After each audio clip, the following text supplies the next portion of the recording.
What is up, guys? It's your boys, Junior's Geckos. It's been a minute since we've done any kind of sort of video.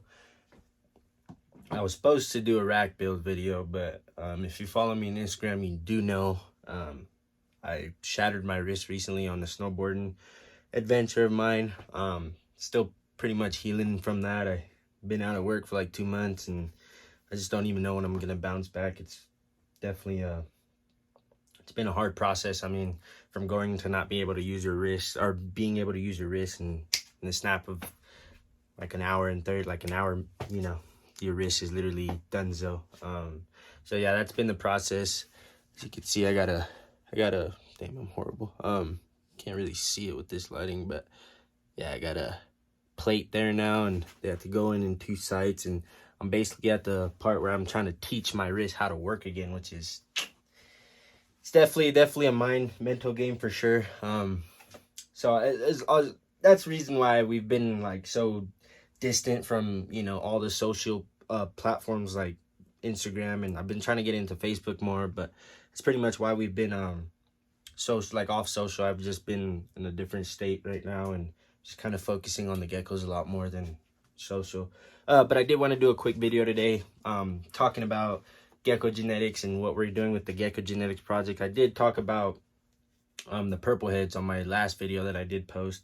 A lot of people like that. Saw the purple heads, what I had, what I produced. I did let go a lot of stuff in my collection. This is literally pretty much what I have left. And also my breeder rack. I'm still trying to slim down a little bit. It's hard though, because everything I held back is pretty much stuff that I see working out in the future, my future plans. But like I said, I just wanted to talk about Gecko Genetics and why we acquired the genes, and also what we're going to be doing moving further, because I have so much plans for this line. It's a line that's definitely been slept on, and definitely people sleeping on it. Just like purple heads, a lot of people sleep on it. But so I'm here to jump onto those genes and show people that those genes are pretty much pinnacles to have. But yeah, let's jump into it. I don't want to go crazy and get you guys off balance. So we started acquiring Gecko Genetics. I want to say my first crave started last year, 2022, like around February, March, I want to say, closer to summertime. I've been wanting, higher end tangerines to help my, bloodlines and help, with crossing. That's my main purpose really, is a lot of crossing. I like to have the more robust geckos. I like big body geckos. I like geckos that are more healthy visually and genetically. So that's kind of the reason why I jumped into Gecko Genetics, was kind of help that process where, the crosses were, because I mean, Gecko Genetics / Mandarin, a lot of people don't know that Gecko Genetics and Mandarin are basically the same thing, but everybody thinks it's different. They do really good with crossing. I mean, they enhance your projects. Like it would maybe take 2-3 years to get certain places with crossing, and with Gecko Genetics or Mandarin, you achieve that within the first year. So definitely a good bloodline to have. Here's a Gecko Genetics that we acquired recently, actually. Funny story on her, she was actually my first one that I really wanted. I'm not into hypo geckos, but something about her color really stuck out to me. She has like a more like rusty kind of color looking going on. And she's like a 3-year-old, going on 3 years old.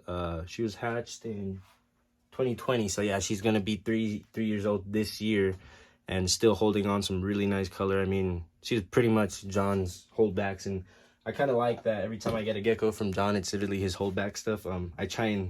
I don't mean to do it purposely, but it is nice to know that I get some of his holdback stuff, holdback releases. This gecko was supposed to be breeding this year. I chose not to, just because I've struggled having her like getting on a good eating schedule. With my eating schedule here, my feeding schedule is kind of different from everybody. I try and do twice a week, which are Fridays and Tuesdays. Friday is like the weekend, so I don't have to come down here, and they have all weekend to gorge themselves as they please, without getting disturbed. Since it is breeding season, the feeding schedule has definitely changed a lot. I usually typically feed breeding females. Sometimes they won't even eat for months, so it depends. you know, late hatchers are already slowing down. I try and up to the 4-month stage, I really slow down everybody and I don't feed as much. Hatchings to about 4 to 5 months is basically when they get fed. And when they hit that 40-gram mark, I like to slow them down so they start more maturing, you know, maturing like naturally. They're not forced to grow. So a lot of my hatchings that, and a lot of people say that, you know, I've had a couple people tell me that my hatchings are small and they're like, but at the same time, it's like I don't gorge my animals. It's not good on them. But anyways, like I said, it was hard to get her on a real schedule. She's not been doing too good on feeding. She's not a big eater, and she hasn't been with me for a full year. So I rather just, she doesn't really like crickets. She doesn't really like mealworms. I haven't tried dubia just because it's so cold right now and it's hard to get in anything other than mealworms. And obviously crickets from my local pet shop. But so that's the reason why we're keeping her out of the breeding projects. I would like her another year so she can get used to me, get used to my feeding schedule, and hopefully she picks up on mealworms after breeding season. But yeah, let's jump into some of the crosses that I did this year, actually, and we'll just be all over the place. Here's a really nice cross that I produced late last year. He's upset. It's a Gecko Genetics purple head cross, really outstanding. The color on these were really so intense and vibrant, but obviously they're Gen 1 crosses, so they don't have like the best color, but still amazing color for Gen 1 crosses. I mean, purple head and Gecko Genetics really interact so well with each other, and like I said, I don't like any hypo geckos, so I chose to hold back this male just because he has so much pattern already, which he gets from the dad, because the purple head that I used for that cross, the dad was he's a pretty patterned out gecko. I can show you his dad, actually. This is my original purple head male that really started my purple heads this year, or last year, and a lot of my crosses last year. This is my main male. He's definitely not the brightest male, but I mean, all his kids that he gave me were literally the brightest babies that you can get from a gecko looking like that. And sometimes it's not really about all these red geckos or high bright geckos that, typically those geckos don't even produce the best geckos. It's geckos like these sometimes that can produce the best geckos. But yeah, he's definitely one of our main breeders. Here's another female that we are growing up. And like I said, I start slowing them down, so she's definitely at the 40. You could tell when they're at the 40-gram range around here, just because they're, she's been adding her little chunky tail, so she did slow down, and obviously she don't have any bubbles. Has a little bit, but she is a little bit of chunker. She usually eats all her mealworms in the first day we feed her. But really nice. Also a Gecko Genetics purple head cross. Came out looking like a clown, which is insane. A lot of green hues, purple hues. It's so hard with this lighting, I guess, from this angle. But yeah, just an outstanding gecko. Like I said, Gecko Genetics has helped enhance a lot of things. Where else? This is another female that I had available for a long time. I even tried to do trades. It's so funny that people won't do any of that just because, which I'm finding this year is really a year where I found out that crosses don't get a lot of reps. It has to be either a name brand line or whatever. Whatever the case is, I'm not really fond about it. I know what the genetics that I have, what they're capable of doing. But here's another female that's actually the sister to all these ones that I'm showing you.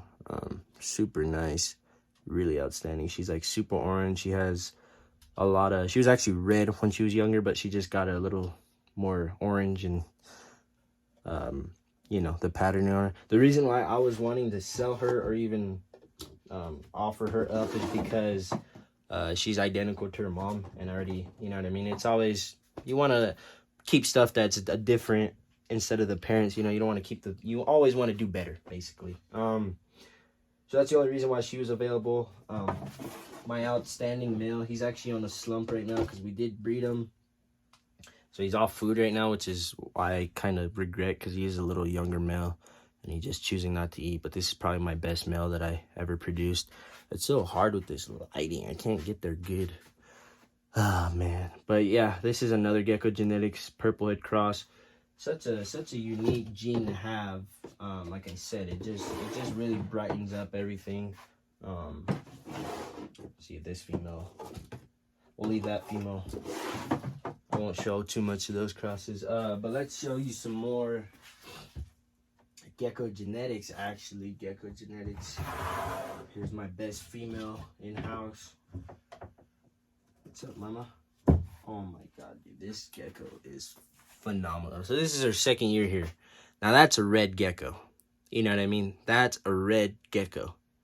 And this is her second year here. I bred her when she first came, but she didn't do good because she was only like a month in and like being here. And, you know, like an Edie, I was excited and I really wanted her genetics to pass on, but she didn't do too well. And this year she kind of told me that she wasn't ready this year either. She kind of fought off everybody. So I just decided to rest her. She's been ovulating since like January and she just refuses any male that I throw into her. I throw maybe like a handful of males because she is gonna be a main ambassador on getting het-free tangs. Especially I got a couple males that I would like to test or get closer to a het-free producer, but she is het-free. But like I said, she just chose not to breed this year, which is fine. She's just doing some resting this season. You don't gotta breed every season. Come on now, people, enjoy them sometimes.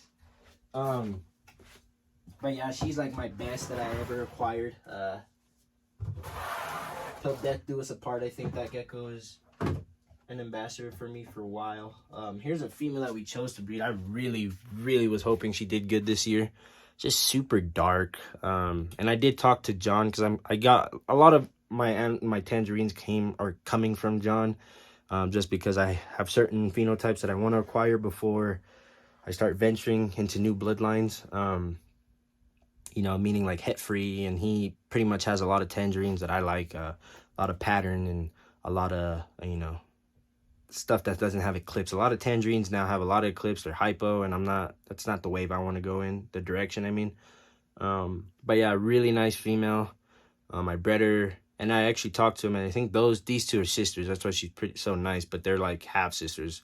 They have the same dads, if I'm not mistaken what John said. Same dads, different moms. So that's why they kind of look similar in phenotype, but she's huge. And I was praying that she would do good, but you know, that's how it is. Some years they do good, some years they don't. That was her this year. She just didn't want to breed, I guess. She just chose not to produce any eggs. I did breed her to my best male that I have, but like I said, she just chose not to breed and she didn't want to produce any eggs. So here's a little chunky girl, actually the mom to all of those crosses that I showed you. She's actually ovulating, but look how chunky she is. Lost a lot of contrast, man. When I got this gecko is close to red, even more red than that one that I showed you, my best. This gecko was like red, like insanely red. Like I have pictures of when I first got her, and she's like, it was ridiculous. I'll show you how red she, like, I have to post an old picture of her when I first got her. She was so red. But you know, she kind of has, as her baby, she has the same color tone now, that little washed out faded orange look. Like, it's not a orange look, but it's kind of like a, you know, if you understand what I'm saying. Super chunky. She is, as you can tell, she still doesn't have those bubbles because, like I said, I keep my feeding low, but her tail is just huge. She's just a big muncher. She's probably the best gecko I have right now. That's super nice with interactions right now. She actually loves being out and she doesn't freak out. I mean, she's never freaked out. The first time I took her out the box, never jumped out of my hands, never ran, nothing. She's just been instantly calm ever since. So definitely her name's Red, actually. I named her Red just because of that. But yeah, that's another Gecko Genetics that we have. I only have 2 females that are het-free, which are going to help me tremendously. Because I'm venturing out and trying to get everything het-free, because I don't know if I've talked about this, but I'm trying to step away from trempers just because everybody uses trempers. So I really want to jump into rainwaters. I've been really getting into like the fire waters. Like, I've been really like checking them out and how everybody's doing with them, and it's kind of something I want to venture into the future. Obviously, definitely take purplids into a different direction than everybody else, rather than tremper. Bell as well. Bell holds a lot more pattern than any other albino, so I might get into bells. But as far as tremper goes, I think I'm gonna cap it on the trempers. I still might get a couple trempers to try some cipher combos. But yeah, I don't want to go in crazy and go. The video's already long. But yeah, I just kind of wanted to show you guys what the Gecko Genetics was doing.